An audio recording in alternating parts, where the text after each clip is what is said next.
નમસ્તે ખેડૂત મિત્રો, આજે આપણે આવ્યા છીએ તળાજા તાલુકાના નીચડી ગામમાં, જ્યાં આપણા ડીલર છે કુકાભાઈ ડેરીવાળા. ત્યાં આપણે પોઈન્ટ આપેલો છે આસ્થા કીટ અને બ્લેક સોના ખાતરનો, અને એ વેચાણ કરે જ છે આજુબાજુના 4-5 ગામમાં. મહાદેવપુરા, નીચડી, ખંડેરા, એ બધા ગામમાં એમનો હસ્તક જ માલ જાય છે અને લોકોને આસ્થા કીટ વિશે ઓર્ગેનિક સમજાવે પણ છે અને ઉપયોગ પણ કરાવે છે. તો ત્યાંથી આપણે પ્રગતિશીલ ખેડૂત આસ્થા કીટ ત્યાંથી લાવ્યા હતા અને બ્લેક સોના ખાતર પણ લાવ્યા હતા. તો પહેલાં આપણે પ્રગતિશીલ ખેડૂત એમનો પરિચય લઈએ અને પછી ખાતર વિશે દરેક માહિતી પૂછીએ એમને. તો તમારો પરિચય આપો ને ભાઈ. મારું નામ છે ઢાપા રાજુભાઈ રણછોડભાઈ, હું નીચડી ગામનો રહેવાસી છું. તમારો મોબાઈલ નંબર એક આપજો. મારો મોબાઈલ નંબર 942822 તો તમે આસ્થા કીટ આપણે ડીલર ઘુઘાભાઈ પાસે લાવેલા, તો એમાં તમને કેવું રિઝલ્ટ મળેલું કપાસમાં? આપણે આ આસ્થા કીટ છે ને એ દવા છાંટેલી આપણે પહેલાં, પછી તમે જોઈ શકો છો કે આમાં કેવું રિઝલ્ટ છે, ફ્લવરિંગનું બધું.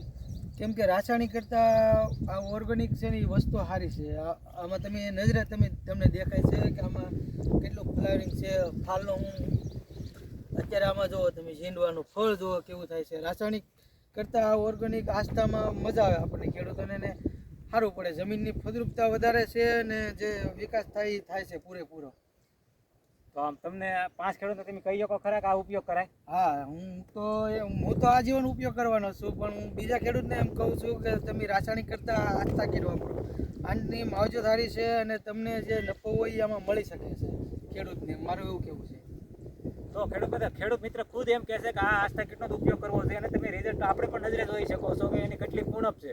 અને અત્યારે એટલો બધો એટેક છે કે જ્યાં હોઈને થોડો આપણે થ્રીપથી કરમાઈ જાય છે અને થ્રીપથી કુકડાઈ જાય છે અને પાન લાલ થવા કરે છે લીલાની બદલે. તો એની આની કુણપ જોવા, ક્યાંય તમને થ્રીપ કે કુકડ જોવા નહીં મળતો હોય. તો આસ્થા કીટનું આવું રિઝલ્ટ છે. અને આપણા ડીલર પણ એટલો આજુબાજુના ગામ એટલી ભલામણ કરે છે કે એકવાર આ ઓર્ગેનિક ઉપર વળો. અને આપણી સરકાર પણ, આપણા વડાપ્રધાન પણ એવું કહેવા માગે છે કે એકવાર અવશ્ય ઓર્ગેનિક ઉપર આવો. કેમ કે રાસાયણિક અને કેમિકલ દવાથી આપણી જમીન એટલી બરજર થઈ ગઈ છે, એટલી કડક થઈ ગઈ છે કે લોકોને ખેડવો તો એ મોટા ઢેફા જેવું નીકળે છે. જમીન પોષીને નરમ નથી થતી. અને આપણે આસ્થા કીટમાં ઓર્ગેનિક ને એવું બધું કાર્બન ને બધું આવે છે, જમીન પોષી રાખે છે અને છોડો હાવ લીલા મને મસ્ત બનાવે છે એમ. તો ખેડૂત મિત્ર તમે જોઈ શકો છોડવો જ કેવો છે એમ. અને એટલું કેમિકલથી અત્યારે એટલી બધી કેમિકલનો ઉપયોગ થાય છે રાસાયણિક ખાતરનો, કે જેથી લોકોને ઘેરે કેન્સર જેવા પણ રોગ થાય છે.